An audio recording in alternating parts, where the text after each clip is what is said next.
Hi friends, எல்லோரும் எப்படி இருக்கீங்க? நல்லா இருக்கீங்களா? அப்போ நானும் நல்லா இருக்கேன். அப்போ நமக்கு இன்றைக்கி சமையலில் ஒரு புதினா சாப்பாடு செய்யலாம். நமக்கு இது போல் ஒரு ஜார் எடுத்துகிட்டு அதிலேக்கு புதினா போட்டுக்கலாம். இந்த அளவுக்கு தேவையான அளவுக்கு எடுத்தால் போதும், ஒவ்வொருத்தரோட தேவைக்கு அனுசரிச்சு. இனி இதிலேக்கு ஒரு 4 பச்சை மிளகாய், ஒரு 5 அள்ளி, ஒரு 4-5 அள்ளி பூண்டு, ஒரு துண்டு இஞ்சி சின்ன சின்னதாக கட் பண்ணது, இப்போ ஒரு குட்டி துண்டு புளி. புளி இல்லாமலும் போட்டுக்கலாம், புளி நமக்கு தேவை இருந்தால் அதை போட்டுக்கலாம். இது நமக்கு இது வந்து அரைச்சிட்டு வந்துடலாம். உப்பு போட மறந்துட்டேன். இப்போ நமக்கு இதிலேக்கு தேவைக்கேற்ற உப்பு போட்டுக்கலாம். நல்லா அரைச்சிட்டு இப்போ இந்த மாதிரி அரைச்சி எடுத்தாச்சு. நமக்கு தாளிக்கலாம். பேன் அடுப்பில் வச்சாச்சு. எண்ணெய் ஊற்றிக்கலாம். உங்களோட இஷ்டத்துக்கு என்ன எண்ணெய் வேணும்னு ஊற்றிக்கலாம். நல்லெண்ணெய் வேணும் ஊற்றிக்கலாம், இல்லை கோகோனட் ஆயில் ஊற்றிக்கலாம், சன்ஃப்ளவர் ஆயில் ஊற்றிக்கலாம். உங்களுக்கு விருப்பமான ஆயிலை ஊற்றிக்கலாம். எண்ணெய் காஞ்சிருச்சு, கடுகு போட்டுக்கலாம்.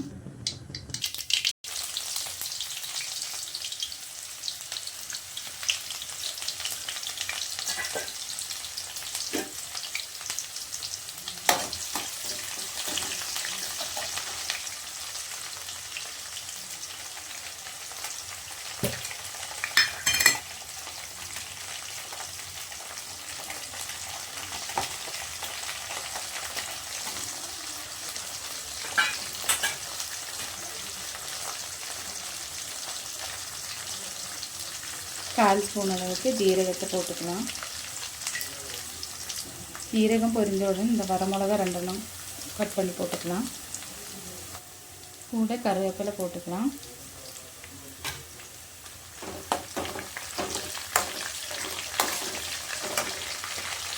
நமக்கு இதிலேக்கு வேர்கடலை ஒரு 2 ஸ்பூன் அளவுக்கு வேர்கடலை எடுத்துருக்கேன், போட்டுக்கலாம்.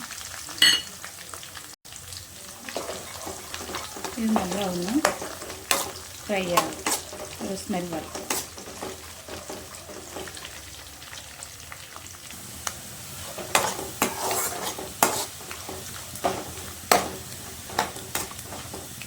இந்த ஸ்டேஜில் நமக்கு அரைச்சி வச்சிருக்கணும் புதினா பேஸ்ட்டை போட்டுக்கலாம்.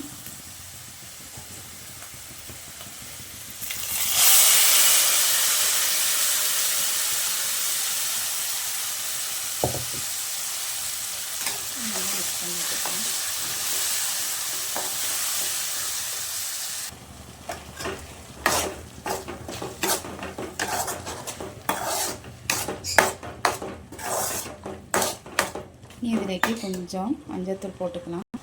ஒரு பிஞ்ச் அளவுக்கு போட்டால் போதும். பல டைப்பில் இந்த புதினா சாப்பாடு செய்வாங்க. ஒரு சிலர் ஒவ்வொரு விதமாக பண்ணுவாங்க. ஜீரகம் பிடிச்சவங்க போட்டுக்கலாம், ஜீரகம் பிடிக்காதவங்க போட வேண்டாம்.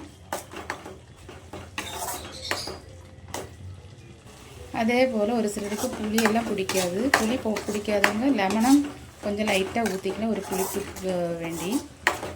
நான் வந்து புளி தான் போட்டிருக்கேன். சீக்கிரம் செரிமானமாகக்கூடிய ஒரு டிஷ் தான் இது புதினா. பசியே இல்லாத குழந்தைகளுக்கு இது மாதிரி செய்து கொடுத்தீங்கன்னா அவங்க நல்லா பசி எடுப்பாங்க, நல்லா சாப்பிடுவாங்க. இப்போ இந்த மாதிரி ஸ்டேஜில் நமக்கு சாப்பாடு போட்டுக்கலாம். நான் வந்து கேரளா ரைஸ் தான் எடுத்திருக்கேன். உங்களுக்கு விருப்பமான ரைஸை போட்டுக்கலாம்.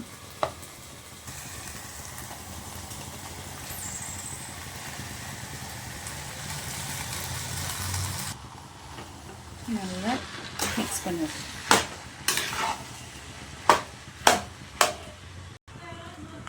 இப்போ இதே போல் உங்கள் வீட்டில் செஞ்சு பாருங்கள். ரொம்ப டேஸ்டியான ஒரு புதினா சாப்பாடு தான்.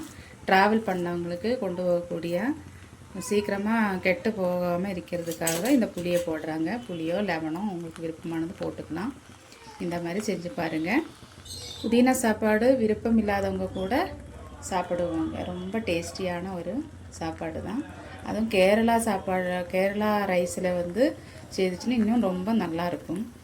குழந்தைகளுக்கெல்லாம் ரொம்ப நல்லது தான். எல்லோரும் செஞ்சு பாருங்கள். அப்புறம் ஃபீட்பேக் சொல்லுங்கள். சப்ஸ்கிரைப் பண்ணாதவங்க சப்ஸ்கிரைப் பண்ணுங்கள், லைக் பண்ணுங்கள், கமெண்ட் பண்ணுங்கள் ஃப்ரெண்ட்ஸ். Okay bye. அடுத்த வீடியோவில் பார்க்கலாம்.